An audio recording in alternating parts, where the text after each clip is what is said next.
Hi everyone, it's Neil from Mindlocks again, and today we're going to be talking about bipolar disorder. Now, for me, this is something that's a pretty personal subject.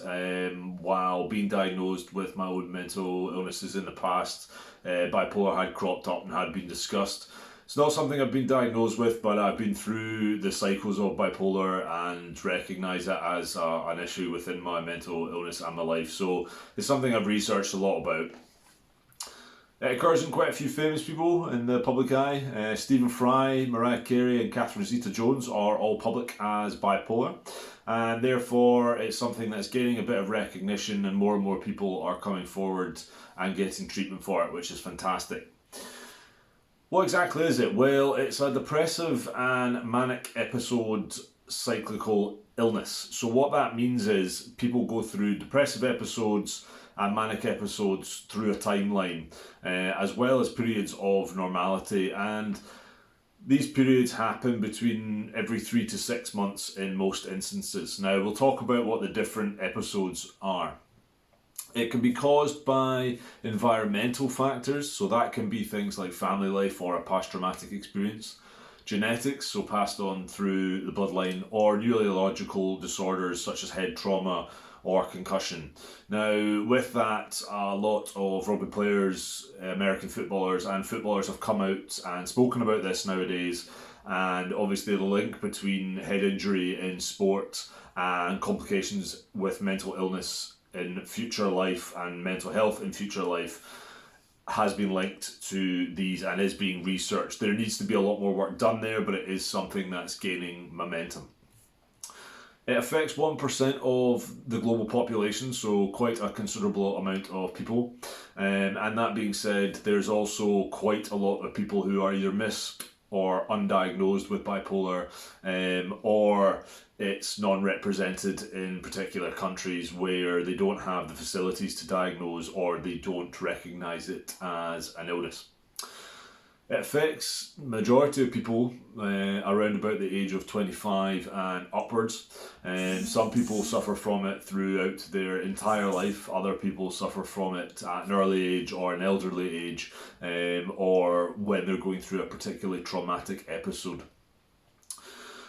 So what are the different phases? Well, there's the manic phase, and that can be where basically someone is stupidly hyperactive, stupidly confident, and it can cause issues. Now, it doesn't sound as a bad thing, but it causes things like racing thoughts, grandiosity, where someone's really flamboyant and wants to spend lots of money, pressured speech, where they are talking in a room really quickly. They just want to get their point across really fast, and it means that they can't communicate with people on a normal level.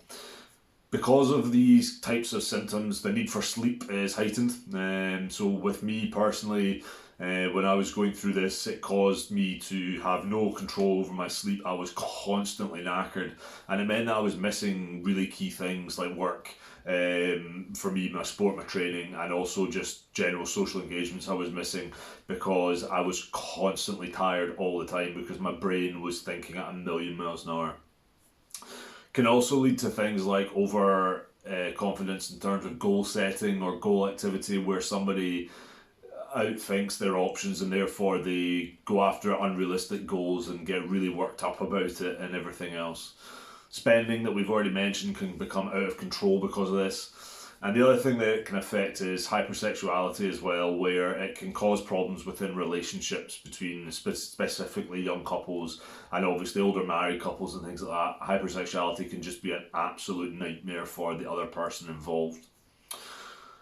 The depressive side of it, well, it follows very much the symptoms of mild to severe depression. It depends on the type of bipolar and also the person. We've covered the depression side in many other videos. It's the same as normal depression. So that being said, obviously things like sleep again is affected, mood is affected, appetites, ability to complete tasks, everything else that goes along with depression can be thrown in the mix on the depressive cycle.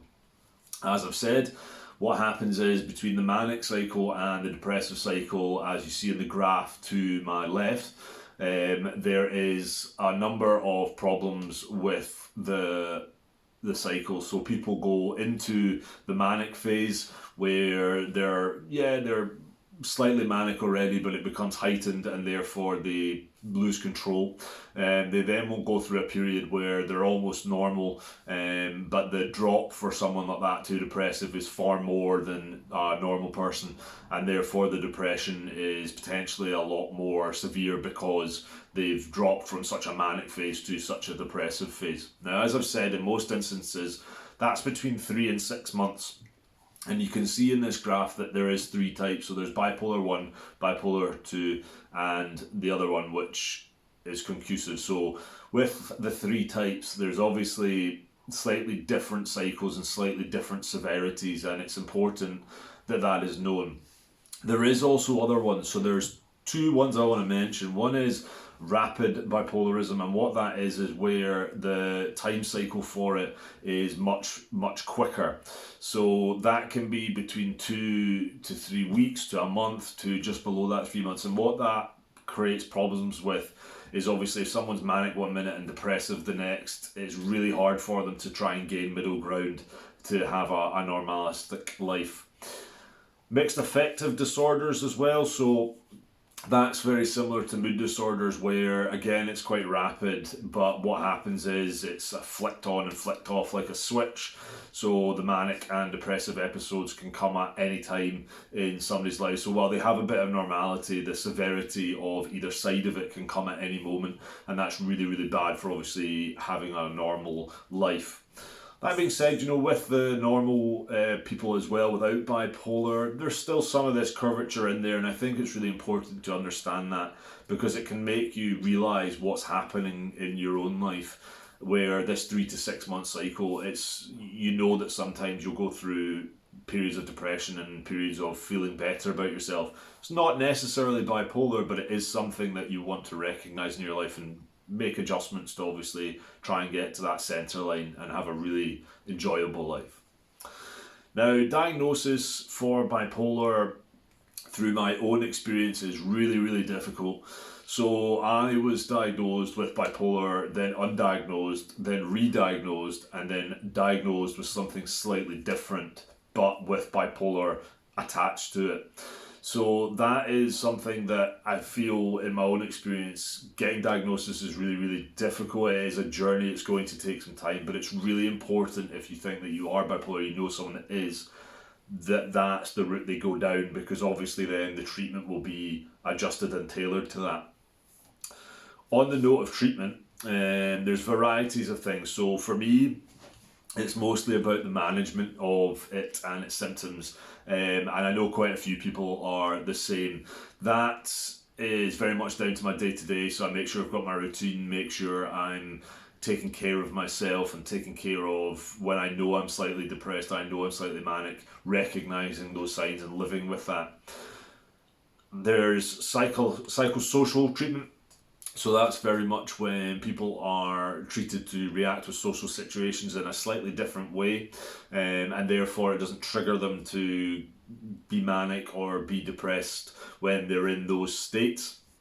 There's medication for it, things like mood stabilizers, antidepressants, anti-anxiety drugs, all these various things will be tailored potentially to when you are diagnosed and treated by a medical professional. And there's alternative therapy as well, so things like CBT, cognitive behavioural therapy, even things like electroshock therapy have been used in the past and shown to be effective. And there's also treatments which are a bit more holistic, so things like omega-3 has potentially been linked but not fully proven, with the use of that creating a balance within bipolar and the management of it, as well as some other substances and things as well. So there's a link in the description below, so you can check that out and obviously have a look at all the information to do with bipolar and the treatment. If you want to get help on any of the things that we've obviously talked about, whether it be you think you're bipolar or you think you're going through a manic episode or depressive episode, there's also another link below to where you can get help.